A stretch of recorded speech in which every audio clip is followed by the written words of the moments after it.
Well. Seems like the Bears have their guy at head coach now. So only probably about 2 days after Ryan Poles was hired, Ryan Poles makes his decision on the head coach, and his head coach is going to be Matt Eberflus, the former defensive coordinator from the Indianapolis Colts. Now, what are my thoughts on the hire? Camfrey, do you like it? Do you hate it? Listen, I'm kind of in the middle about it. And let's be honest. None of the hires outside of maybe a Brian DeBoll or maybe an offensive guy, truly, it was really only Brian DeBoll that would have made me like, okay, yes, we got our guy. But this was one of those hires where if the Bears were to do this, I'm kind of indifferent. I'm not happy, nor am I not mad. I'm kind of like, whatever. I just have to see what he does. I have to see the results. If the results by year 3 aren't turning out, well, guess what? I'm going to be calling for this guy's head. And guess what? If the results are showing, well, then me, along as other Bear fans, will like the move. Now, a funny coincidence, which I find out is such a Chicago Bears move, is they kick out a guy. They kick out 2 idiots known as Ryan Pace and Matt Nagy. They kick those guys to the curb. But this is the same organization that decides to bring in another guy named Ryan, just like different last name, and now another Matt, just different last name. So truly, that goes to show me these guys really never wanted Ryan and Matt gone. But I digress. We're not talking about the past Ryan and past Matt. The only difference is from the standpoint is, well, this Matt is has more of a defensive presence. Obviously, the number one thing, let me get the defensive stuff out the way. Hold on. I'm reading an article from NBC Sports. What is it? NBC Sports Chicago. And the thing is, this article goes on to say, just 2 days after hiring the new GM, Ryan Poles have reportedly brought in a new head coach. According to multiple reports, Matt Eberflus is set to lead the Bears locker room moving forward. This is Eberflus' first shot at leading an NFL team. He has 13 years worth of NFL coaching experience, most recently as the Colts defensive coordinator. Eberflus joined the Colts before Frank Wright in 2018. With Wright coming to an offensive in as an offensive coach, Eberflus was paramount in revitalizing the Colts defense. In 2017, the year before Eberflus came to Indianapolis, the Colts ranked 30th in the league in both scoring and total defense. The next year, Eberflus helped the defense climb all the way into number 10 in points allowed and number 11 in yards allowed. Last season, the Colts ranked number 9 in scoring defense and number 16 in total defense. He helped bring quick turnarounds in other key areas as well that happened to be Bears bugaboos in 2021. In 2017, the Colts defense ranked 20th in takeaways, then steadily climbed to 10th in 2018, 5th in 2020, and 2nd last season. In addition, he created a disciplined culture with his defense rarely committing costly penalties. In 2021, the Colts ranked tied for the fewest amount of defensive holdings and had the second fewest amount of roughing the passer penalties. Oh, joy, I cannot wait. I hope that doesn't happen with the Bears. They were only called for taunting once. Good. Eberflus has a background in coaching linebackers and helped groom Darius Leonard, who turned into a 3-time All-Pro before coming to the Colts. He worked as the Cowboys linebacker coach from 2011 to 2017 and their passing game coordinator in 2016 and 2017. In that role, he also helped shape Sean Lee into an All-Pro and worked with DeMarcus Ware as well. I did not know he was actually a passing game coordinator in 2016 and 2017, which means he has some offensive ties, I guess you can say, but still. From obviously that NBC Sports Chicago article, obviously we see that he's a very defensive mind, and that's the one thing the last couple of years has plagued the Bears since 2018. The fact that we rarely, give up we rarely take the ball away. We rarely create havoc, force turnovers. Having a coach that can get in still of forcing turnovers, telling the defense we need to do whatever chances we can to get the ball, that's good. Which also means that guess what? In terms of defensive situations, these players are going to be in situations where they have to be very disciplined and prepared and very well. Because if he took the 30th ranked defense of the Indianapolis Colts all the way to damn near top 10 defensive fucking ranks, that goes to show you that this guy clearly can coach at the defensive side of the ball. And he's obviously going to do good things with a defense that, honest to God, is talented. Now, I also think he runs a 4-3 defense, so that will be a different approach in the last couple of years we ran the 3-4 defense. But essentially, that's just having Khalil Mack and frickin' Robert Quinn as just your defensive ends, and they're just rushing the passer like they're supposed to do. So, obviously, he's going to instill a whole type of, we want to take the ball away, but at the same time, we want to play good and smart defense.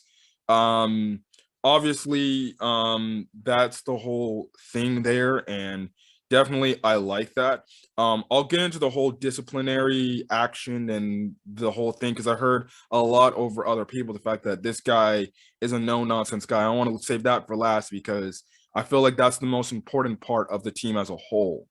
Now, obviously, the main question is this, but Camp 15, who's going to be his offensive coordinator? I don't know.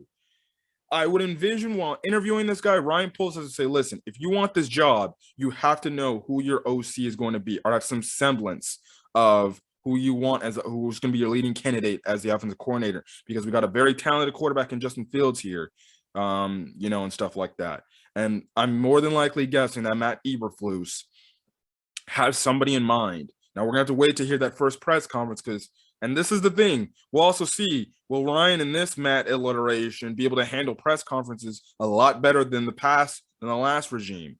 Because the last regime, when they freaking were given questions, they looked like they didn't know what the hell, or that they weren't expecting a question of that caliber to be asked. I hope whenever this press conference for the head coach, and where for the head coach for Ryan Poles and Matt Eberflus, because these two are going to be together in the same press conference, and I hope these are the only two guys together, not no George McCaskey, not no Ted Phillips. I hope that when the press conference comes, obviously the number one question to Ryan Poles and Matt Eberflus is, okay, listen, you're a highly respected defensive coordinator. Ryan, you selected a highly defensive coordinator to be your head coach, especially at the first time. Who is going to be the offensive coordinator surrounding Justin Fields with the offense, the offensive acumen, the scheme he needs to be surrounded with to succeed? And that should be the first thing they know. They need to see the moment this hire should have been made. The first thing Ryan and Matt should have talked. Listen, when we can make our first press conference, these guys are probably going to ask us about our offense, about who's going to be on the offensive staff. And we need to freaking make sure we know what we're doing. And that's the thing. These guys shouldn't be shocked if they get that question. Because if I look at my screen and they're just pausing for 5 to 6, 10 seconds, wondering what to come up with an answer, that's when we're already going to know as Bear fans, they have no clue what they're fucking doing. That's why you probably should have went with an offensive guy. And personally, I would have did that.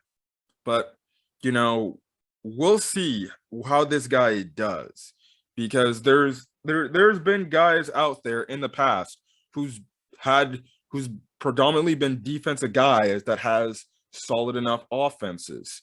Sean McDermott is one of them. He's primarily a defensive guy. And guess what? He hit the nail on the head with Brian Daboll. Yes, is Brian Daboll leaving? But at least by the time he's leaving, guess what? Justin Fields has been developed, and or not Justin Fields, Josh Allen has been developed. And guess what? Now Josh Allen just has to have somebody else replace Brian DeBoer, and guess what? Good as then, and stuff like that. So not saying the same thing can happen. Same thing happened with Dan Quinn, even though at his tenure with the Atlanta Falcons, he had Kyle Shanahan as his OC, and guess what? He was primarily a defense guy, and that offense was great. So there's past revisionist history, the fact that these defensive coaches can work as long as they hit the nail on the head with their OC. And the thing is, obviously, Bear fans are afraid, well, what if we do get the right OC and then he's gone within a few years? Well, that's called the NFL, clowns. Duh. And by that time, you should hope Justin Fields essentially matures enough to where, guess what? Whoever replaces the OC that eventually goes, Justin Fields is fully developed. He has complete command of the offense. He's already killing people in football, to where, guess what? The OC doesn't matter. His play comes down to, what happened. His play is essentially what carries the Bears and stuff like that. So that's what truly matters to me. Listen, that's the NFL. Obviously, you're going to lose coordinators regardless. The thing is, how do you develop the staff underneath said coordinators to when, if they get called up within the organization, guess what? And then the new OC, they're ready. And that's the thing. That's the thing. The question is, will the Bears and this is the thing, will the Bears be able to not only develop their staff members into getting into better positions and stuff like that, but also will they develop their players and stuff like that? And that's the one thing that Matt Eberflus has to do. He has to make sure he brings these players in, he's developing them. And that what leads me to the last main topic, is the fact that this guy, from what I'm heard of other articles and other channels and stuff on YouTube in terms of the Bears and stuff like that, when it comes to Matt Eberflus, the number one thing I heard about this guy is this is a no-nonsense guy. This is a guy where he's not going to let you mess up. And if you mess up, you take a seat on the bench. He's the type of guy that, is willing to get up in your face and get up into a player's face and say, no, you're not running the way I need you to run it. Guess what? You need to do it like this. And you need to use your technique. I just read it to you guys. This guy clearly has a disciplinary background. And I think that's what Ryan Poles was looking into, because he saw he had to do the research the last couple of days, saying this team was very undisciplined under the tenure of Matt Nagy. Really undisciplined. He looks over at this Matt Eberflus guy, and I just read you on the NBC Sports article. This guy had his defense rarely pick up penalties. Rarely pick up penalties, whether it's for defensive holding, pass interference, freaking roughing the passer, and taunting. Yeah, that goes to show me that's a guy who was doing his job on the side of the ball, not only coaching the side of the ball, but making sure and instilling into his players, we will not do this. We will not be stupid. We will not act like idiots. We will not do something that will kick us in the butt, kill our team, and shoot us in the back. We're not going to do that. No tolerance. So I already like this hire. I'll say this. I like this hire from the standpoint, this is a disciplinary guy who is a no-nonsense, no BS type of guy who's willing to get up in players' face and tell them, we are not doing that. And what is the number one thing this team lacked in?